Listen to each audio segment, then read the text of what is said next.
Je suis Raphaël Besson et je vais vous présenter le podcast du Lucas, une nouvelle collection de podcasts qui explore les transformations des politiques culturelles dans un contexte transitionnel. Créé par le Lucas, le laboratoire d'usage culture, art, société, ce podcast va s'intéresser à l'art collaboratif, aux droits culturels, aux lieux intermédiaires ou aux pratiques artistiques amateurs et hors les murs. En donnant la parole aux artistes, aux professionnels, aux élus, ou aux habitants qui tentent de réancrer les arts et la culture dans la société, on souhaite contribuer à l'écriture d'un nouveau récit des politiques culturelles.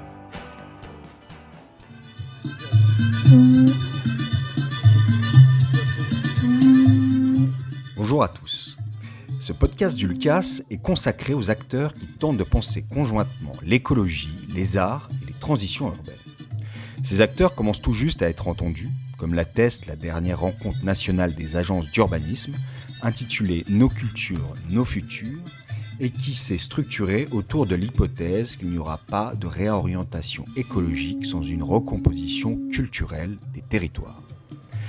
Ces acteurs des arts et de l'urbanisme créent de nouvelles méthodes et des projets transdisciplinaires qui permettent à certains urbanistes, architectes, acteurs culturels ou encore artistes de s'inscrire pleinement dans les grands défis écologiques. Alors pour mieux comprendre le cadre de pensée de ces acteurs, nous sommes rendus à la 4e édition des RIM, les rencontres intermondes, qui se sont tenues à Brest en avril 2023. Pendant 2 journées, les RIM ont proposé des ateliers, des conférences, des spectacles, afin de concevoir de nouvelles manières de penser les liens et les entrelacements entre art et urbanisme. Je vous propose donc d'écouter les témoignages de certains protagonistes et organisateurs de ces rencontres, avec les interventions de Fabienne Kemener, coordinatrice du site d'exploration en architecture au bout du plongeoir, de l'Agence nationale de psychanalyse urbaine et des rendez-vous de la Cervelle. Maude Lefloc, directrice du Polo, le pôle art et urbanisme, Louis-Marie Belliard, responsable d'opérations à territoire, la société d'aménagement de la ville de Rennes et de Rennes Métropole, Gabriel Soulard, co-directeur artistique de la compagnie Mycelium, Agathe Otavi, cofondatrice de la coopérative culturelle Questa, Julien Masson, enseignant à l'École européenne supérieure d'art de Bretagne, et Sylvain Gouraud, artiste photographe. Voilà donc un programme riche et on commence cette écoute avec Fabienne Kemener. On traverse quand même toutes ces manières de faire, toutes ces nouvelles manières de faire, puisque on est aussi dans des rencontres des nouvelles manières de faire en architecture et urbanisme. C'est cette idée de vraiment être à la pensée, à la racine des projets, et pas à la fin. C'est-à-dire que certes, souvent l'art et la culture sont vraiment convoqués pour venir soit célébrer un projet qui a été fait et qu'on va en fanfare ouvrir en disant ça va créer de l'appropriation, etc. Ou alors on va aider à faire de la concertation, etc. Mais tout ça avec des projets qui ont été pensés sans nous en fait. Donc ce qu'on essaye de travailler, nous aussi, et du coup c'est vrai que tous les acteurs culturels qui sont ici sont aussi montés beaucoup en compétences sur des sujets aussi de politique de ville, d'urbanisme, d'aménagement du territoire, pour aussi être à l'endroit de la pensée et à la racine, à l'endroit où en fait on va pouvoir insuffler aussi une dynamique à un projet, ou alors du poétique, mais dans chaque moment, parce qu'en fait, à partir du moment où tu commences à la racine, après tu te rends compte dans toutes les étapes d'un projet, que ce soit dans le moment du programme, où on a vu la NPU tout à l'heure qui présentait justement quelque chose, où là c'est vraiment au moment d'une étude de faisabilité qu'on va révéler l'histoire et l'inconscient d'un territoire, mais après il y a les moments de chantier, qui sont des moments aussi où on peut aussi faire tout un travail, il y a les moments, et d'ailleurs... souvent, les aménageurs nous disent, nous, par exemple, on veut faire du biosourcé, on veut faire, par exemple, bois, terre, paille, etc. Mais il y a un problème d'acceptation sociale. On imagine encore que c'est la maison, les 3 petits cochons, etc. Donc, en fait, on voudrait faire mieux, Mais on n'y arrive pas parce qu'en fait, la presse, c'est pas acheté. Ils en veulent pas, les gens de ces choses qui trament mieux, justement. Justement, quand tu associes des démarches comme ça, et que tu vas créer des étapes, des récits. Moi, je sais que Au bout du plongeoir, on travaille avec un artiste écologue, on travaille avec un paysagiste qui a une approche ultra poétique et paysagère. Et tout ça, ça nous permet aussi de parler de ces sujets-là et de faire grandir aussi tout le monde sur ces sujets-là. Je dis pas d'un côté il y a les usagers et les habitants qui ne sont pas écoutés, d'un autre côté les aménageurs bétonneurs. C'est beaucoup plus compliqué que ça. C'est pour ça que l'intermonde aussi, c'est de montrer que les clivages, on a tous besoin aussi d'avancer dans nos représentations, dans notre façon de penser les choses, et qu'il n'y a pas forcément... c'est des rencontres qui sont faites pour, à un moment donné, aussi laisser tomber, suspendre nos jugements, laisser tomber aussi un peu nos postures, se remettre aussi dans notre vision subjective, nous, en tant que citoyens et d'habitants, justement, qu'est-ce qu'on en pense de tout ça. On a tous quelque chose à dire. Et de voir comment, en travaillant très à la source ces approches-là, après, ça peut ruisseler sur tout le reste. Et à la fin, oui, on a super envie de célébrer, du coup, quelque chose où on a créé de l'embarquement et du récit à toutes les étapes. Là, bien sûr, du coup, ça fait quelque chose qui donne un vrai désir, en fait, partagé. Bonjour, je m'appelle Maude Le Floch, je suis urbaniste, j'ai une formation en aménagement du territoire, plus exactement. Et j'ai créé le Polo au moment où la question de l'urbanisme culturel n'existait pas. Je pense que le Polo a contribué à faire émerger cette notion. Au regard de deux courants. Un premier courant qui est celui de la fin de l'urbanisme fonctionnaliste, donc avec un effondrement des notions de planification qui ne vont plus fort du tout dans les années 90-2000, suite aux différentes crises. Un deuxième mouvement qui est celui d'une crise plutôt dans le monde artistique, dans les mondes artistiques, qui se sont vraiment écartés des enjeux de société, des enjeux de la civilisation urbaine, de la civilisation des territoires, et qui est coupé quelque part, qui se sent coupé de certaines réalités. Et donc il y a un peu des crises existentielles et dans l'urbanisme et dans le milieu de l'art et de la culture. Et en cela, je pense que la liaison se fait aussi sur fond de crise, comme toujours. Ceci n'a rien d'évident, ça concerne quelques acteurs qui sont un peu inspirés, un peu avertis. Les arts contextuels, notamment dans les arts, dans le milieu artistique et culturel, les arts qui composent naturellement avec des contextes, avec des lieux, avec des situations.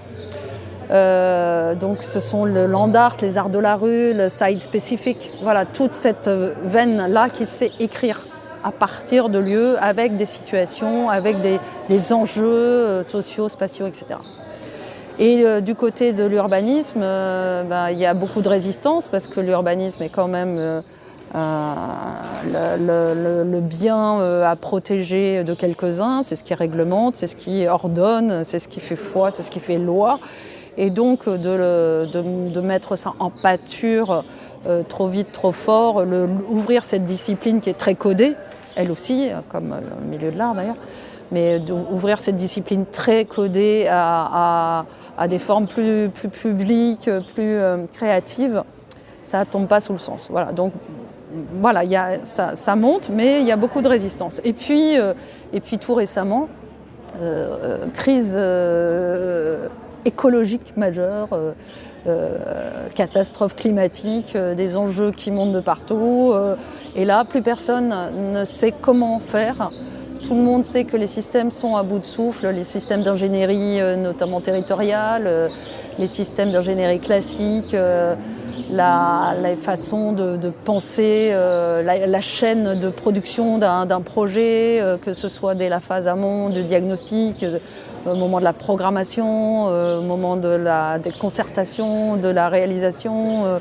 Tout ça arrive un peu dans une sorte de souffle court, dans la mesure où il y a une nouvelle proportion d'enjeux à considérer et qui nous éclatent tous à la figure, et les maîtres d'ouvrage sont perdus et les collectivités sont perdues, la complexité a augmenté de partout, les économies sont de plus en plus rares, il faut travailler avec de plus en plus de systèmes d'opposition, des radicalités qui augmentent, des recours sur des projets d'aménagement, des projets de transformation, des compréhensions qui sont difficiles à faire passer, un climat tendu de partout.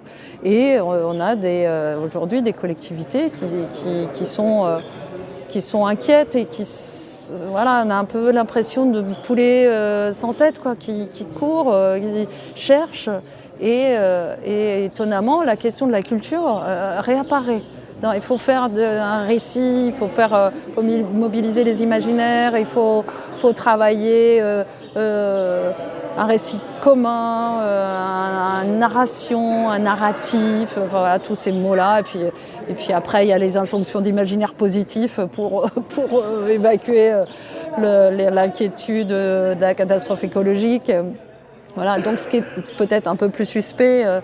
Et donc l'endroit sur lequel il faut être attentif, c'est comment tout ça ne fabrique pas une sorte d'art washing ou de culture washing d'un projet. C'est-à-dire on lui a fait un récit, on lui a fait tout un dispositif culturel qui permet d'emballer un projet qui peut parfois servir l'intérêt de quelques-uns et non pas l'intérêt général.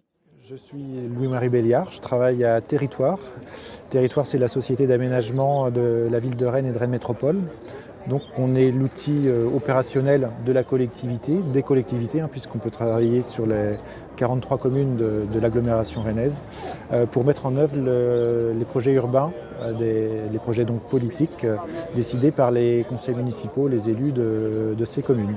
On travaille un petit peu également parfois pour des acteurs privés, mais ça reste assez minoritaire, donc ce sont essentiellement des projets liés à des politiques publiques.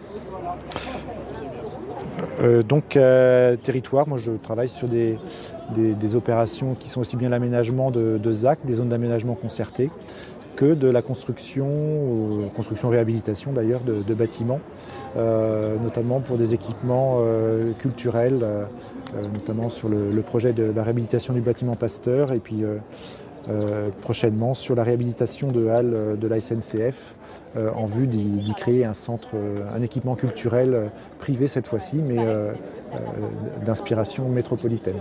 Alors au sein de Territoire, il y a des projets avec des acteurs en question, Cuesta ou d'autres. À titre personnel, non, donc je ne serai peut-être pas le premier à pouvoir en parler, mais ce sont des démarches qui se développent de plus en plus, notamment sur des sujets lorsqu'il y a de la complexité urbaine. Quand je dis complexité urbaine, c'est quand sur des opérations par exemple de renouvellement urbain, où il y a déjà de l'existant, quand je dis existant, ce sont soit des habitants, des activités, et auquel cas, lorsqu'un aménageur vient pour insuffler un projet, mettre en œuvre un projet, forcément il rencontre ces personnes qui ont leurs habitudes, qui sont là, qui sont peut-être propriétaires, et donc la complexité vient de là, de ce qui est déjà là, qui n'est surtout pas, dont il ne faut pas faire table rase, mais qui n'est peut-être pas toujours compatible, ou en tout cas pas compatible en l'état avec le projet dans son état futur. Et dans ces cas-là, effectivement, il peut y avoir des difficultés, du coup des crispations. Et les acteurs culturels d'urbanisme culturel ou le monde artistique peut être là pour apporter des outils de médiation par rapport à la population en place, aux activités en place. Et ces acteurs, ce qui est important, c'est les outils de médiation qui permettent de déplacer le regard sur le projet, de façon à ce que chacun puisse l'appréhender par d'autres prismes que par le prisme très technique, voire technique et financier. Alors moi je m'appelle Gabriel Soulard, je suis co-directeur artistique de la compagnie Mycelium. C'est une compagnie de théâtre de rue et d'espace public. Et dans cette compagnie, on a deux volets d'activité, un volet de création artistique en lien avec les thématiques d'écologie et en particulier de biodiversité, et un volet de concertation déconcertante et d'implantation au long cours dans les territoires où on travaille justement avec des faiseurs de territoire, aménageurs, urbanistes. Et moi je viens de ce monde-là. J'ai une formation d'écologue et j'ai travaillé 9 ans en collectivité territoriale sur les questions d'aménagement au sein des parcs naturels et parcs naturels régionaux. Du coup, j'en suis venu à chercher d'autres moyens d'amener ces sujets-là aux habitants, habitantes publiques. Donc ça, c'est pour la partie de ma pratique. Et du coup, dans toute la dimension de création artistique, on a des projets qui parlent du vivant et qui font aussi avec le vivant. Un exemple, c'est la symphonie des chauves-souris. En fait, on vient se poser dans un endroit où il y a des chauves-souris et on part sur une écoute avec un détecteur d'ultrasons. On invite les gens à communiquer aussi avec les chauves-souris. Donc on a un émetteur et un récepteur d'ultrasons. Et on communique réellement, donc c'est une expérience avec les chauves-souris.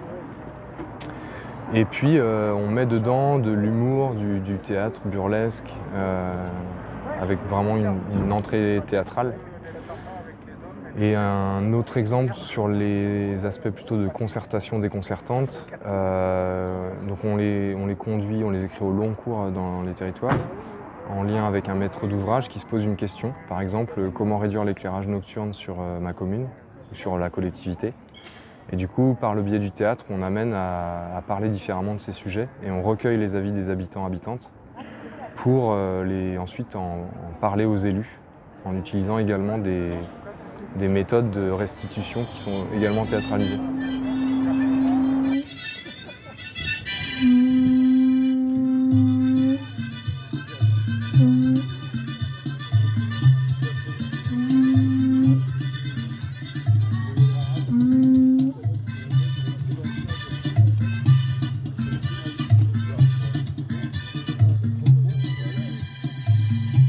Je suis Agathe Otavi de la coopérative d'urbanisme culturel Questa et on est co-organisateur des RIM.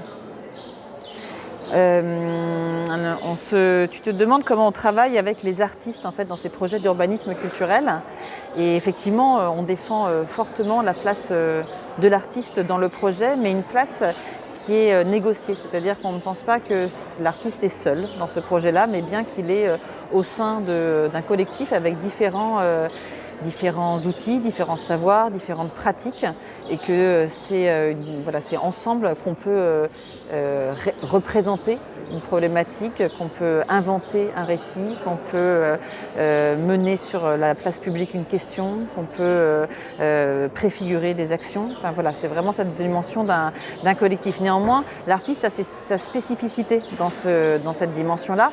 Et nous, il se trouve que les artistes avec lesquels on aime beaucoup travailler en fait, à Questa, ce sont des artistes qui se posent des questions très urgentes de comment on négocie avec le vivant, comment on agit dans ce contexte de crise un peu perpétuelle, c'est quoi le rapport entre l'homme et la nature par exemple. On a Sylvain Gouraud qui était présent au RIM avec une performance sur 10 années d'enquête photographique sur l'agriculture qui vraiment pose cette question-là et qui est préoccupé par cette question. Et qui se pose aussi des questions de société, des questions de comment on a un art social qui est utile au territoire. Donc cette dimension d'un art utile, par exemple, c'est quelque chose qu'on va défendre assez fortement au sein de la coopérative. Et ces artistes, ils peuvent avoir plusieurs médiums. C'est-à-dire que souvent, ce qu'on voit aussi dans ces formes qui travaillent entre des problématiques d'urbanisme, d'aménagement et des problématiques artistiques et culturelles, c'est qu'il y a beaucoup d'artistes qui sont issus de la construction, de la scénographie, qui viennent avec des interventions plastiques, qui font des micro-aménagements. Et donc c'est des artistes avec qui on peut aussi avoir l'habitude de travailler. Mais on aime aussi avoir d'autres formes et d'autres médias artistiques en fait, dans ces aventures-là, autour de la photographie par exemple. Donc, je citais Sylvain Gouraud, autour du récit. On travaille avec Alexis Fichet, qui est auteur, qui écrit vraiment aussi sur ces enjeux d'interrelation homme-nature. autour du théâtre. On travaille beaucoup avec Neil Dinch du collectif Gongle, un collectif d'artistes et de chercheurs qui travaillent sur les relations entre art et sport, par exemple. Et ça peut être aussi des pratiques effectivement autour du dessin. On travaille avec une paysagiste qui dessine, qui agit, qui bricole. Enfin, voilà, il y a plusieurs pratiques. En tout cas, ce qui nous intéresse, c'est pas tant le médium que c'est la position que ces artistes ont, qui tentent en fait de retravailler la question des liens. La question des liens avec le vivant, la question des liens avec le vivant dans toutes ses composantes humaines et non humaines. Moi, c'est Julien Masson. Je suis enseignant designer à l'ESAB, l'École européenne supérieure d'art de Bretagne, donc sur le site de Brest, essentiellement en master, où on engage une réflexion sur le design des transitions. Donc c'est comment on se situe dans cette société et quels designers on forme pour trouver des réflexions sur le territoire.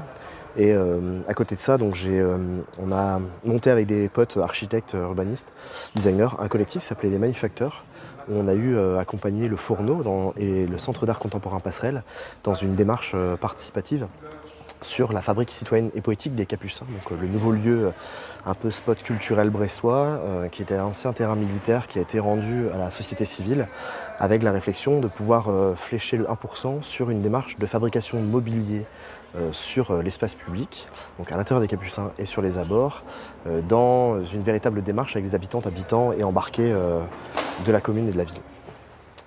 Donc derrière ça a été plusieurs temps de phasage, c'est 3 ans de projet, avec des enveloppes, donc une enveloppe globale de 600 000 € fléchée sur l'intégralité de différentes attentes de la collectivité, sur des mobiliers ludiques autour du jeu, sur un skatepark, sur des mobiliers qui font écho à la médiathèque, sur des jardins de lecture ou des thématiques de ce type. Et donc nous, le collectif, ça a été vraiment, avec le Fourneau, de construire une véritable démarche participative. Donc ça, quand je le dis, c'est parce que on fait attention à ne pas non plus faire tout le temps le jeu du politique, c'est-à-dire d'être dans le quantitatif d'un certain nombre de personnes qui auront participé et qui feront sur les résultats et sur les bilans un peu gonflés l'ego, mais plutôt aussi de la notion de qualité et donc de comment est-ce que le designer, l'urbaniste, l'architecte, le menuisier viennent apporter leur expertise à la co-conception, du co-design et de la co-réalisation, et ne pas juste être un faux prétexte à finalement faire passer le budget public sur une caution démocratique, quoi. Je m'appelle Sylvain Gouraud, je suis photographe et j'ai étudié pendant 1 an la sociologie dans un master à Sciences Po à Paris. Je suis parisien, né à Paris, donc j'ai grandi en ville et toute ma famille est urbaine. Et j'ai dû déménager à la campagne quand j'ai eu mon 2e enfant et ça m'a ouvert un monde et je me suis interrogé sur les pratiques agricoles à ce moment-là. Et depuis 10 ans, j'essaie de comprendre qu'est-ce qui a évolué dans le rapport de l'homme avec la nature en utilisant les pratiques agricoles comme prétexte. Hier soir, j'ai fait une conférence un peu performative puisque je passe des images imprimées sous un projecteur. Et c'est le résultat d'une enquête assez longue et qui démarre par une petite histoire qui est celle de la graine. J'essaie de déployer, de montrer les correspondances entre l'évolution de cette graine et l'évolution du territoire.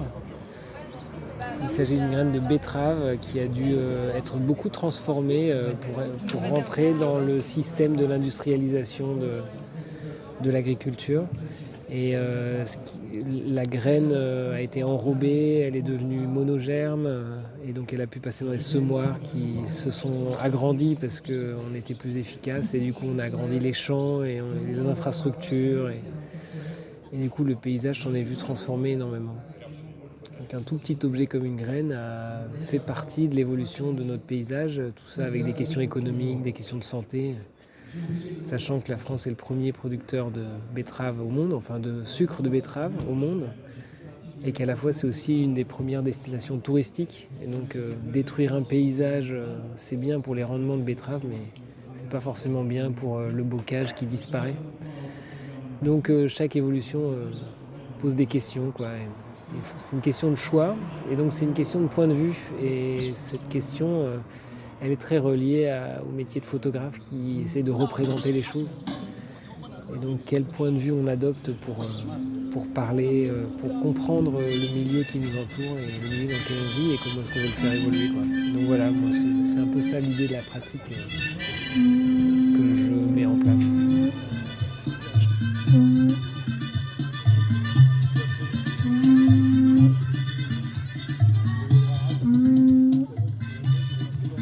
Ce podcast a été réalisé grâce à l'équipe organisatrice des Rives.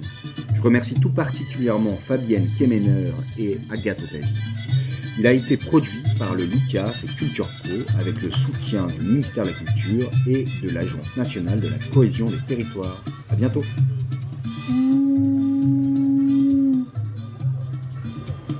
Mmh.